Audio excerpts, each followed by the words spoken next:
Continuamos con Sentido Común. Gracias por su tiempo, por su amabilidad, por su consideración. Martín Tetaz, ¿cómo estás?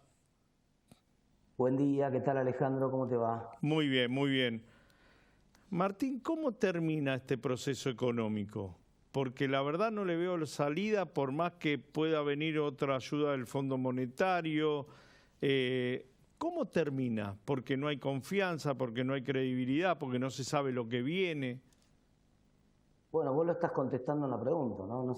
La mejor respuesta es no se sabe. O sea, está claro que el piso, la de máxima del gobierno, es terminar en una estanflación, ¿no? Yo creo que el gobierno, si ahora a Massa le dieran un papelito para firmar que termina con 140% de inflación y de 3 a 5 puntos de caída de la economía, creo que firma. Porque el riesgo grande que está teniendo la economía ahora es que no tienen ningún dólar y sin dólares, sobre todo en año electoral, que vos sabés que la gente se suele dolarizar en año electoral. Entonces, sin dólares está a tiro de cualquier corrida, ¿no? Es decir, la primera corrida que tenga, donde haya una salida de depósitos más o menos importante, como la que ya hubo en octubre del 2020, el dólar se podría ir a, qué sé yo. En aquel momento se fue 195 pesos, vos te acordarás, Alejandro, eran plata de hoy 740 pesos, 750. O sea que estamos hablando podría haber una corrida tranquilamente de esa magnitud y en este contexto sin dólares sería casi el preludio de una hiper, ¿no? A ver, yo no sé cuántos retiros de cartera hay, si tenés un depósito importante a la vista, si lo transformás después en otra cuestión, pero reconozco que hay muchos conocidos que ya están tomando algún tipo de decisión con respecto a lo que tienen ahí a la vista. Más con la presunción de que los dólares que se venden no son dólares acumulados producto de la recaudación, sino que son de los depositantes, es un agravante. ¿No explota simplemente porque lo maneja el peronismo esto? Primero, ¿cuáles dólares son? Es un tema un poquito complejo porque el dinero es fungible, ¿no? Entonces vos no tenés un tarro con los dólares de los depositantes, otro tarro con los dólares del swap de China, otro tarro con los... el dinero es fungible, entonces vos no sabés de dónde es exactamente lo mismo, de dónde sale, en primer lugar. En segundo lugar, obviamente la calle está gobernada por la misma gente que gobierna la nación. Pero también hubo un antecedente, entre comillas, parecido en el 2019, ¿no? Porque en 2019 yo creo que la gran diferencia y la razón por la cual Macri efectivamente termina su mandato es que en la provincia de Buenos Aires también la gobernaba Juntos por el Cambio. Porque en la provincia de Buenos Aires es el polvorín, ¿no? Entonces, si en la provincia de Buenos Aires promueve las manifestaciones hacia los supermercados, como ocurrió en el 2001, en un claro golpe de Estado, bueno, si tenemos una actitud de ese tipo, probablemente caiga el gobierno. Ahora, este es el mismo gobierno que gobierna presuntamente la provincia y la nación, aún con sus peleas internas. Entonces, uno dice, bueno, son ellos mismos, no van a estar ellos mismos generándose los atentados y los ataques a los supermercados. Uno espera que no.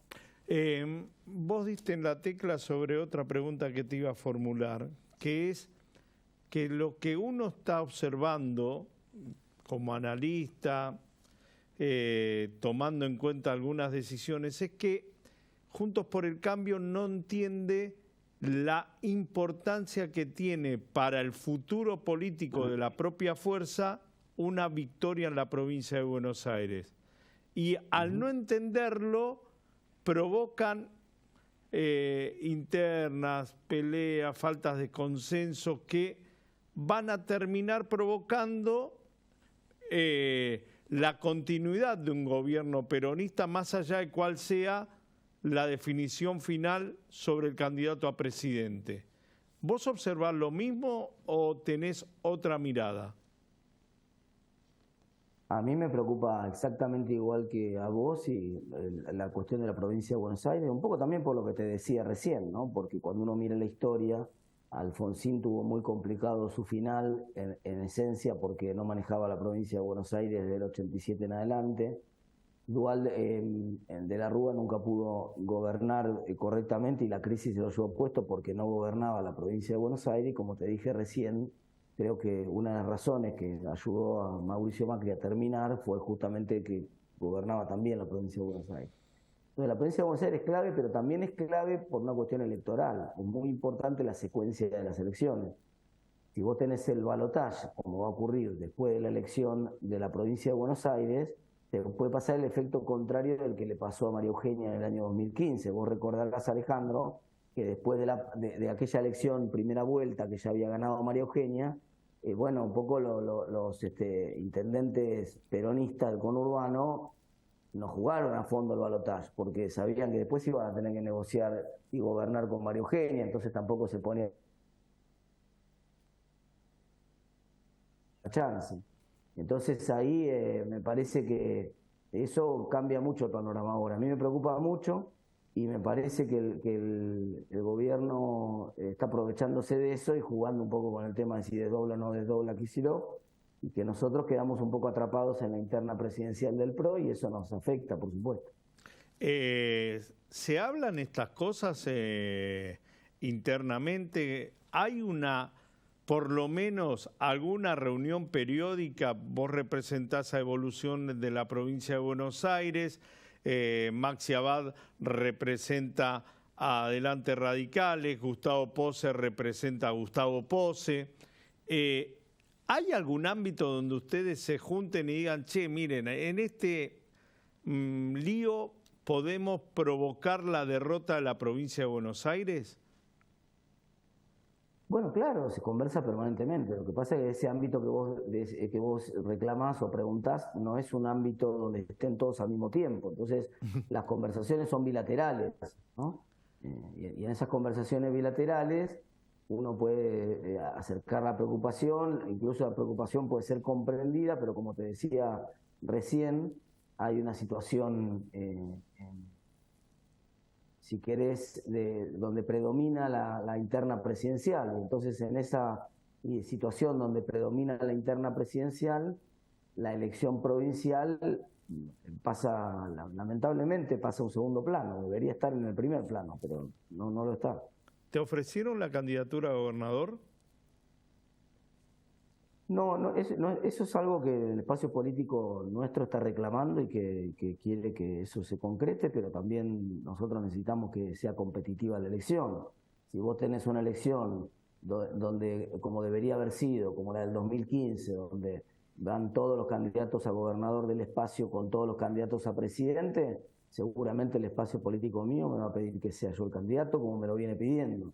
Ahora, si esa situación de competitiva no se da, tampoco tiene sentido buscar una candidatura de tipo testimonial, ¿no? Eso no le suma junto por el cambio, no nos sirve a nosotros tampoco. ¿El radicalismo nacional, si presenta una candidatura presidencial, sería testimonial? Depende de cómo esté dentro de un mes la encuesta, te lo contesto. Pero te lo voy a decir de la siguiente manera: si esa candidatura está en 5% en las encuestas, la respuesta es sí. Si esa candidatura está en 2 dígitos, la respuesta es no, es competitiva, puede perder, pero también tiene chance de hacer una buena campaña y de ganar. Entonces, y lo mismo nos cabe a nosotros en la provincia. Si nosotros podemos crear una candidatura competitiva que esté en condiciones de disputar, después, bueno, si uno gana o uno pierde, es una circunstancia del juego electoral, pero la clave es estar en condiciones. Como si vos te hacen una propuesta de hacer un programa y vos empezás a convocar profesionales y colegas para armar un programa y vos te empezás a medir el rating del programa. Bueno, no es lo mismo si vos haces 5 puntos en un canal de cable que si vos haces 0,5. Si vos haces 0,5, por más buena voluntad que tengas y muy bueno que sean los profesionales que te acompañan, la gente del canal te va a decir, mira, Alejandro, gracias, pero no, el proyecto no va a continuar.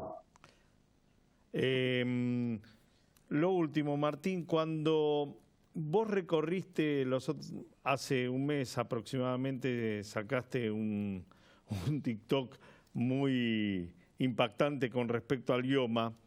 ¿Es el IOMA o es directamente toda la atención pública a los cuales nos tenemos que someter los habitantes de este país, porque IOMA atiende mal, pero las obras sociales particulares también demoran. ¿Cuál es el verdadero defecto que tenemos hoy en la atención pública de la provincia y quizás en el país? No, está bien. El sistema de salud tiene muchos problemas, pero el sistema de salud privado funciona en términos de la velocidad de atención con mucha mejor respuesta a lo que funciona el sistema público. Para empezar, porque las obras sociales, si bien pedalean como todo el mundo en Argentina, porque el costo financiero es alto, entonces pedalean los pagos a los proveedores, no les pagan a los 6 meses o a los 10 meses a los proveedores, sino le pagan la miseria que le paga el IOMA a los médicos. Entonces, obviamente, tienen otra respuesta. Es mucho mejor. Lo que pasó, por ejemplo, en Tandil es una vergüenza. En Tandil, como no podía competir IOMA y los médicos se estaban retirando de la prestación, el gobernador de la provincia privatizó los hechos de IOMA de Tandil, se lo dio a una cooperativa que se llama 23 de diciembre y le dijo, y la cooperativa esa le paga el triple a los médicos de IOMA de Tandil de lo que le paga IOMA en el resto de la provincia a los médicos. Eso es una vergüenza, pero además no es solamente el problema de IOMA en la provincia, el problema de la gestión es muy grave, Alejandro. Mira, el Hospital de Niños de La Plata, que es uno de los hospitales más prestigiosos en América Latina, está el Garrahan y el Hospital de Niños de La Plata, son los dos mejores hospitales de América Latina para atención de chicos, y está en una crisis que tenía 360 camas y le quedan 60, y no puede atender a las guardias, está colapsado, no puede operar. ¿Por qué? Porque los médicos se han empezado a ir, y ya ni siquiera hay renovación en las residencias. Todo esto porque la gestión del hospital en materia de salud de la provincia es un desastre, les pagan una miseria, entonces no hay ningún incentivo a hacer la carrera en el hospital. Esto es tristísimo, porque te estoy hablando de un hospital, Alejandro, que ha sido el emblema, y esto no tiene nada que ver ni con los médicos del hospital, no son ni radicales ni peronistas, no es un problema. Ha sido un emblema ese hospital de la salud pública y está completamente devastado. Entonces esta es la realidad de lo que está pasando con la salud pública en la provincia. Vos me estás diciendo con el ejemplo de Tandil que Kicillof permite que se le pague bien a los médicos de manera tercerizada, pero cuando él debe pagar, paga un tercio de lo que le permita a la cooperativa. Exactamente, esto es lo que pasa en Tandil. En Tandil los médicos pedían, el IOMA les ofrecía 900 pesos por consulta, lo cual te imaginás que es una vergüenza, ¿no? Porque vos, Alejandro, o yo vamos al peluquero y pagás 4.000 o 5.000 pesos en el peluquero. O sea, no puede un médico con la preparación que tiene ganar 900 pesos una consulta, es una vergüenza. Pero bueno, le quería pagar 900 pesos de consulta, los médicos empezaron a retirarse, la gente del círculo médico de Tandil empezó a retirarse del acuerdo con IOMA, y entonces IOMA, para pagar, bypassear el pago y hacer que le paga, que a vos te pago, pero a los otros que no hagan lío, lo que hizo fue traer una cooperativa, que es una mutual en realidad de los gremios de la provincia de Buenos Aires, seguramente la conoces, de algunos gremios de la provincia, la trajo al IOMA de allá de Tandil y le dijo, bueno, arreglen ustedes con los médicos, le pagan ustedes, por supuesto después es IOMA el que le paga a la mutual, pero le pagan ustedes a los médicos y entonces ellos le pagan el triple a los médicos de lo que le paga IOMA a los médicos de Olavarría o de Azul, que están ahí a pocos kilómetros, ¿no? La última, ¿qué preferís, la política, el periodismo o la universidad? A mí me gustan las tres cosas y por lo tanto, de alguna manera sigo haciendo las tres, ¿no? Porque sigo dando clases en la universidad, en los medios, tengo una parte de mi actividad política también transcurre en los medios de comunicación. El cómo comunico mi propuesta es parte, me lleva horas de trabajo de mi día y pensar qué vías alternativas utilizo, qué sorpresas tengo, de qué manera llego. Es decir, en todas las acciones de comunicación que tengo pongo también en juego algo de lo que he aprendido en materia de comunicación. Te mando un abrazo enorme, Martín, y gracias por tu tiempo. Un abrazo, nos vemos. Nos vemos. Martín Tetaz, Sentido Común. Un instante, continuamos.